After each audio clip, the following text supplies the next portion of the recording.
আপোনাৰ এক্সপেৰিয়েন্সত আপুনি ব্যক্তিগতভাৱে ক'ব অসমত আপুনি কিমানজন বাংলাদেশী আপুনি মই পোৱা নাই, মই এজনো পোৱা নাই। মই বহুত ঘূৰিছো নামনি অসম চাগে মই একদম জাগা জাগা গলি গলি ঘূৰিছো।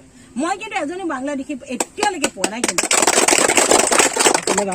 লাষ্ট কুৱেশ্যন, ভাৰতবৰ্ষৰ যিবিলাক ৰাজহুৱা সম্পত্তি আছে, কল কাৰখানাকে ধৰি বিভিন্ন সা সম্পত্তি আছে, এইবিলাক চৰকাৰে বিক্ৰী কৰি আছে। আচলতে ভাৰতবৰ্ষখনক পুঁজিপতিৰ হাতত গতাই দিয়াৰ পৰিকল্পনা চলিছে নেকি?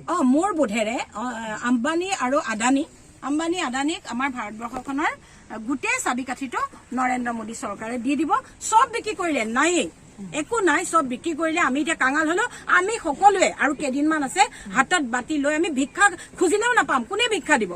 গোটেই দেশৰ নাগৰিক যেতিয়া ভিক্ষা হব, কোনে কাক ভিক্ষা দিব? গতিকে ভাৰত একেবাৰে নিম্ন পৰ্যায়লৈ গৈছে। আপোনালোকে আজি কিছুদিনৰ আগতে দেখিছে যে ভাৰতত আটাইতকৈ ভোকাতুৰ মানুহৰ সংখ্যা বেছি। নৰেন্দ্ৰ মোদীয়ে ইমান আঁচনি উলিয়াইছে, অন্নপূৰ্ণা একদম টোপোলা লৈ পেলাই মানুহৰ ঘৰত দি থৈ আহিছেগে, তথাপিও বোলে ভাৰতত ভোকাতুৰ মানুহৰ সংখ্যা বেছি। গতিকে এইবিলাক চব ফাঁকি বিজেপিয়ে কেৱল নিজৰ কথা চিন্তা কৰিছে, দেশ বিক্ৰী কৰি দিছে আৰু দেশখন নিজৰ হাতৰ মুঠিত ৰাখিবৰ কাৰণে আম্বানী আৰু আদানীয়ে নৰেন্দ্ৰ মোদীক প্ৰধানমন্ত্ৰী প্ৰজেক্ট কৰিলে। প্ৰধানমন্ত্ৰী প্ৰজেক্ট কৰাৰ পিছত আম্বানী আৰু আদানীয়ে গোটেই ভাৰতৰ সম্পত্তি লৈ ললে। BSNL মৰিলে, জিঅ' চলিছে, BSNL মৰিলে, আমি চব মৰিলো। সৌটো এয়াৰপৰ্ট লৈ ললে।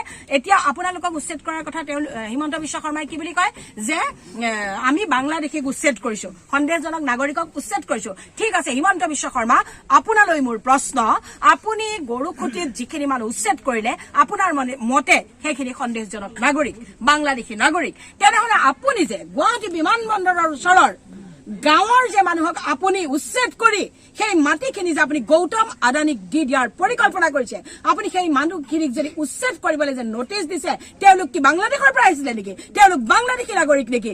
একো কথা নহয়। আপোনাৰ নিজৰ স্বাৰ্থত কাম কৰি আছে। অলপমান মানৱতাৰ কথা ভাবক। দেশৰ নাগৰিকক অত্যাচাৰ কৰা, মানসিক নিৰ্যাতন দিয়া আপুনি বন্ধ কৰক। Thank you. আছে কাম কৰিছে, এওঁলোকক একচুৱেলি চৰকাৰে কোনো ধৰণৰ পুনঃস্থাপনৰ ব্যৱস্থা কৰা নাই আৰু এওঁলোকৰ ক্ষতিপূৰ্ণ দিয়া নাই। এই ক্ষেত্ৰত আপোনাৰ কি হ'ব? এইটো চৰকাৰে বেয়া কৰিছে, কাৰণ তেখেতসকলে মোক এতিয়া ক'লে যে তেখেতসকলে যিহেতু আপোনাৰ নদীৰ বুকুত তেওঁলোকৰ মাটি সম্পত্তি জাহ গৈছে আৰু তেওঁলোকৰ ডিচিৰ পৰা কোনো ধৰণৰ গৰাখহনীয়াই যে তেওঁলোকৰ সম্পত্তি উটুৱাই লৈ গৈছে, এই ক্ষেত্ৰত তেওঁলোকে বাৰে বাৰে ৰিকুৱেষ্ট কৰাৰ পাছতো ডিচিৰ পৰা তেওঁলোকে তেনেকুৱা কোনো এখন লিখিত কাগজ নাপালে যে হয় এইখিনি মানুহক গৰাখহনীয়াই লৈ গৈছে। তেওঁলোকে আজি দিম কাইলৈ দিমকে তেওঁলোকে আজিলৈকে নিদিলে। তাৰ ফলত তেওঁলোকে চৰকাৰে তেওঁলোকক থাকিবলৈ জাগা দিলেহে দিলে, এলটমেণ্ট দিলে, কিন্তু তেওঁলোকক পট্টা নিদিলে, যাৰ ফলস্বৰূপে তেওঁলোকে সকলো ধৰণৰ চৰকাৰী সা সুবিধাৰ পৰা বঞ্চিত হৈছে। যাৰ ফলত তেওঁলোকক কোৱা হৈছে যে তেওঁলোকে পালে ল'ৰা ছোৱালী জন্ম দিয়ে, 10টা-15টা ল'ৰা ছোৱালী জন্ম দিয়ে, যিটো মিছা কথা। মই আহিছো, আজি মই বহুত কেইঘৰ মানুহৰ লগত কথা পাতিলো, তেওঁলোকৰ ঘৰলৈ গলো, কিন্তু মই কাৰো ঘৰতে এপাল ল'ৰা ছোৱালী দেখা নাই। এজন 60 বছৰীয়া মানুহৰ হয়তো 4টা ল'ৰা আছে, এজন 80 বছৰীয়া মানুহক দেখিলো, তেখেতৰ 6টা ল'ৰা আছে। কিন্তু যি ধৰক আপোনাৰ নতুন চাম, ডেকা চাম, তেওঁলোকৰ ধৰক কাৰোবাৰ 50 বছৰ হৈছে, 55 বছৰ হৈছে, তেওঁলোকৰ কেতিয়াও মই এপাল ল'ৰা ছোৱালী দেখা নাই।